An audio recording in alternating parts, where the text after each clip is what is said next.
नमस्कार, स्वागत आहे तुमचं सीमाज बेस्ट किचनमध्ये। तर आज मी बनवते नरक संकष्टी चतुर्थी स्पेशल मस्त असे आंब्याच्या रसातले उकडीचे मोदक, अगदी मऊ लुसलुशीत। इथे आंब्याचा रस घालून मस्त असे सारण बनवणार आहोत आणि पारी पण वरची जे आवरण असतं ते पण आंब्याच्या रसात बनवणार आहोत। अगदी अप्रतिम चवीचे हे मोदक आज आपण बनवूया।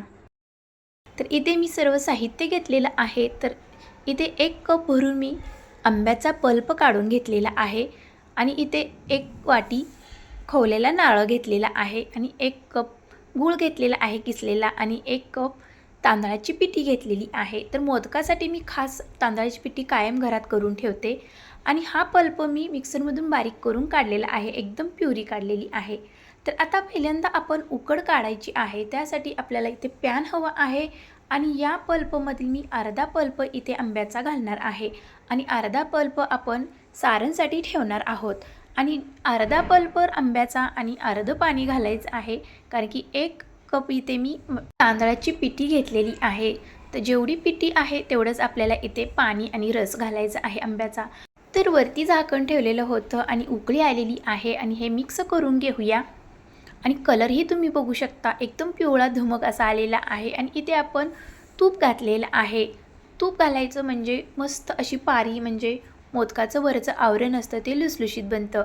आणि इथे नंतर आपण तांदळाची पिठी 1 कप घातलेली आहे। आता गॅसची फ्लेम बंद करूया आणि हे मिक्स करून घेऊया। पाणी एक्स्ट्रा वरती घालायची काही गरज लागणार नाही, हे बरोबर मेजरमेंट आहे पाण्याचं। आता हे वरती झाकण ठेवूया आणि उकड काढून घेऊया। इकडे उकड आपली छान मुरते तोपर्यंत आपण आता मोदकाचं सारण करून घेऊया। इथे 1 चमचा भरून मी तूप घातलेलं आहे आणि यामध्ये आता आपण नारळ घालूया। तर इथे हा नारळ मी ओला खवून घेतलेला आहे, पाठीवरचा जे काळपटपणा असतो तो मी काढलेला नाही, जसा आहे तसा मी बारीक करून घेतलेला आहे नारळ। आता इथे आपण जो पल्प राहिलेला होता अर्धा, तो पल्प आपण इथे नारळमध्ये घालणार आहोत। आता हा पल्प मिक्स करून घेऊया आणि नंतर इथे आपण गूळ घालायचा आहे। गूळ तुमच्या आवडीप्रमाणे, आंब्याची जेवढी गोडी आहे तेवढ्या प्रमाणात तुम्ही घालू शकता, कमी जास्त। आता हे मिक्स करून घेऊया आणि आपल्याला हे शिजवून घ्यायचं आहे। तर गूळ काळपट असल्यामुळे इथे कलर पूर्ण चेंज झालेला आहे सारणाचा, एकदम असा चॉकलेटी कलर झालेला आहे आणि हे सारण झालेलं आहे असं चमच्यावरती ठेवून बघायचं। चमचा जर पडत नसेल तर हे आपलं सारण तयार झालेलं आहे। तर सारण आपलं तिकडे तयार झालेलं आहे, इकडे आपली उकड पण छान झालेली आहे। आता आपण उकड एका ताटामध्ये काढून घेऊया आणि गरम असतानाच आपल्याला ही उकड मळून घ्यायची आहे। हाताला जर चटके लागत असतील तर तुम्ही इथे वाटीचा किंवा ग्लासचा वापर करू शकता। अशा पद्धतीने आपल्याला हे घासून घ्यायचं आहे। खूप स्मूथ होईपर्यंत आपल्याला हे पीठ छान मळून घ्यायचं आहे। तर इथे मी पीठ हे मळून घेतलेलं आहे, थोडासा तेलाचा हात लावून एकदम स्मूथ करून घेतलेला आहे आणि इथे मी हातावरती आज बारीक करणार नाही, तर झटपट हे मोदक बनवून दाखवणार आहे। तर इथे मोदकाचा साचा घेतलेला आहे। आता साच्यामध्ये आपण हे पीठ भरून घेऊया आणि आतून असं पीठ लावून घ्यायचं आहे। त्याआधी मी तूप लावून घेतलेलं होतं साच्याला, म्हणजे हे पीठ चिटकणार नाही। तर सर्व बाजूनी आपल्याला असं गोलमध्ये हे पीठ लावून घ्यायचं आहे आणि मधोमध आपल्याला नंतर सारण भरायचं आहे। तर सारण ह्यामध्ये थोडंसं कमी बसतं, पण जेव्हा आपण हाताने पारी करतो आणि कळीचे मोदक बनवतो तेव्हा त्यामध्ये भरपूर सारण जाते। तर इथे मी झटपट मोदक बनवणार आहे, त्यामुळे मी ते मोदकच्या साच्याचा वापर केलेला आहे। आता आपण हा मोदक अलगद काढून घेऊया। तर मस्त असा हा मोदक निघालेला आहे, तुम्ही बघू शकता, खूप छान झालेला आहे, एकदम चकाकीदार। आणि हे पीठ छान आपलं शिजलेलं होतं, त्याच्यामुळे पटकन आपलं हा मोदक बनलेला आहे, कुठेही चिरलेला नाही। तर अशा पद्धतीने इथे आपण सर्व मोदक बनवून घेऊया। तर इथे मी सर्व मोदक बनवून घेतलेले आहे आणि गरम उकड असतानाच आपल्याला हे मोदक बनवायचे आहेत। तर इथे सर्व मोदक बनवल्यानंतर मी काय मोदकांना असं चमच्याच्या साहाय्याने अशी डिझाईन केलेली आहे आणि 2-3 मोदक मी असेच हे मोदक साच्यातून काढलेले तसेच ठेवलेले आहेत आणि जे बाकीचे मोदक आहेत ते मोदक साच्यातून काढल्यानंतर चमच्याने अशी डिझाईन केलेली आहे। तुम्हाला एक डिझाईन करून दाखवते। मला अशा पद्धतीचे मोदक खूप आवडतात, डिझाईन खूप छान दिसते, भरपूर अशा कळ्या दिसतात। तुम्ही अशा पद्धतीने नक्की ट्राय करा। बघू शकता तुम्ही, मोदकाच्या साच्यापेक्षाही अशी डिझाईन खूप छान उठून दिसते आणि किती भरपूर कळ्या पडलेल्या दिसतात। अशा पद्धतीने तुम्ही करू शकता। तर इथे आपले सर्व मोदक तयार झालेले आहेत।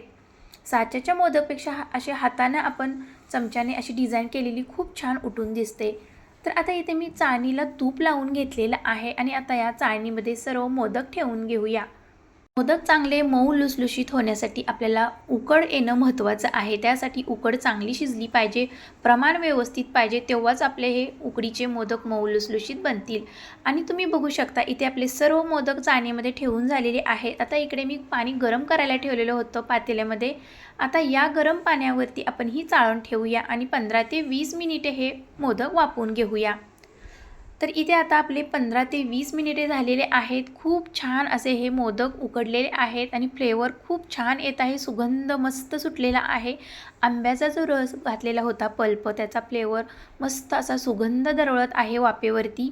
आणि हाताला चेक करून बघूया आपण, तर हाताला चिटकत नाहीत, म्हणजे आपलं हे पीठ छान शिजलेलं आहे. मोदक मस्त शिजलेला आहे. आता एक एक मोदक आपण आता काढून घेऊया. गरम असताना लगेच काढू नका, थोडा वेळ चाळण बाहेर ठेवा आणि मग नंतर हे मोदक तुम्ही चाळणीतून काढून घेऊ शकता. तर अशा पद्धतीने इथे आपले सर्व मोदक तयार झालेले आहेत. मस्त असे लुसलुशीत पिवळे धमक झालेले आहेत. कलर पण ओरिजिनल आहे. इथे मी कोणताही इसेन्स वापरलेला नाही, इलायची पावडर वापरलेली नाही किंवा जायफळ वापरले नाही आहे. त्या ओरिजिनल कलरमध्ये आंब्याच्या रसामध्ये हे आवरण आणि सारण बनवलेलं आहे. खूप छान मस्त असा सुगंध सुटलेला आहे आणि वरतून तुपाची धार सोडलेली आहे. अगदी मऊ लुसलुशीत ओटाने खाईल असे हे मोदक बनतात. तर एक तोडून तुम्हाला मी मोदक दाखवते, तो आतून आणि वरून कसा झाला आहे. वरचं आवरण तर लुसलुशीत झालेलं आहे आणि सारण आतून एकदम रसरशीत झालेलं आहे आणि त्यामध्ये असं भरपूर तूप सोडायचं आणि हा मोदक खायचा. खूप छान अप्रतिम आंब्याचा रस मस्त असा लागतो त्याच्यामध्ये मुरलेला आहे सारणामध्ये आणि ह्या वरच्या आवरणामध्ये. तर हे अप्रतिम चवीचे मोदक येत्या अंगारक संकटी चतुर्थीला तुम्ही नक्की ट्राय करा. रसरशीत आणि एकदम मऊ लुसलुशीत हे आंब्याच्या रसात मुरलेले हे उकडीचे मोदक तुम्ही येत्या अंगारक संकटी चतुर्थीला नक्की ट्राय करा. अप्रतिम आणि एकदम मस्त परफेक्ट रेसिपी आहे. आणि ही रेसिपी तुम्हाला कशी वाटली? अगदी रसरशीत मऊ लुसलुशीत आंब्याच्या रसातले उकडीचे मोदक रेसिपी आवडली असेल तर लाईक, शेअर, सबस्क्राईब करायला विसरू नका.